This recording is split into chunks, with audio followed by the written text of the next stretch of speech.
Hi friends, welcome to Kokila's channel. நம்ம இன்னைக்கு இந்த வீடியோல காலிஃப்ளவர் ஃப்ரைட் ரைஸ் எப்படி செய்யறது பார்க்கலாம் வாங்க. அதுக்கு ஒரு பாத்திரத்தை எடுத்து ஒரு 6 ஸ்பூன் எண்ணெயை ஊத்திக்கலாம்.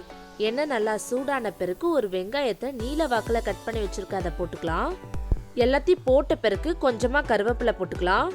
இப்போ எல்லாத்தையும் சேர்த்து நல்லா கலந்து விட்டுக்கலாம். நல்லா கலந்த பிறகு 1/2 ஸ்பூன் சால்ட் போட்டுக்கலாம். எல்லாத்தையும் சேர்த்து நல்லா வதக்கி விட்டுக்கலாம்.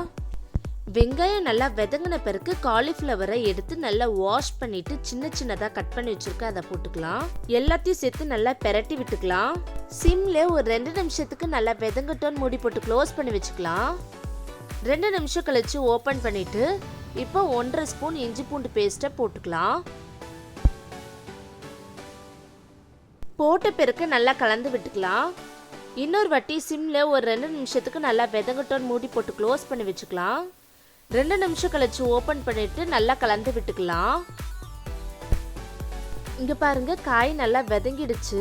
இப்போ நல்லா கலந்து விட்டுட்டு ஒரு 2 பேர் சாப்பிட்ற மாதிரி ரைஸ் எடுத்து வச்சிருக்கேன் அதை போட்டுக்கலாம். ரைஸ் நல்லா உதிரி உதிரியா இருக்கணும். இங்க பாருங்க இந்த மாதிரி. ரைஸ் எல்லாம் போட்ட பிறகு 1 ஸ்பூன் பெப்பர் தூள் போட்டுக்கலாம். 1/2 ஸ்பூன் சில்லி பவுடர் போட்டுக்கலாம். அப்புறம் பச்சை மிளகாவை சின்ன சின்னதா கட் பண்ணி வச்சிருக்க அதை போட்டுக்கலாம். எல்லாம் போட்ட பிறகு எல்லாத்தையும் சேர்த்து நல்லா பெரட்டி விட்டுக்கலாம். நல்லா கலந்த பிறகு சிம்லயே வச்சு 1 நிமிஷத்துக்கு நல்லா கலந்து விட்டுக்கலாம். இப்ப லாஸ்டா கொத்தமல்லியை சின்ன சின்னதா கட் பண்ணி வச்சிருக்க அதை போட்டுக்கலாம். எல்லாத்தையும் போட்ட பிறகு நல்லா பெரட்டி விட்டுக்கலாம். அவ்வளோதாங்க, காலிஃப்ளவர் ஃப்ரைட் ரைஸ் சூப்பரா ரெடி ஆயிடுச்சு. இதே மெத்தட்ல செஞ்சு பாருங்க, செம்ம டேஸ்டா இருக்கும். நீங்களும் ட்ரை பண்ணி பார்த்துட்டு எப்படி இருந்துச்சுன்னு மறக்காம கமெண்ட் பண்ணிடுங்க.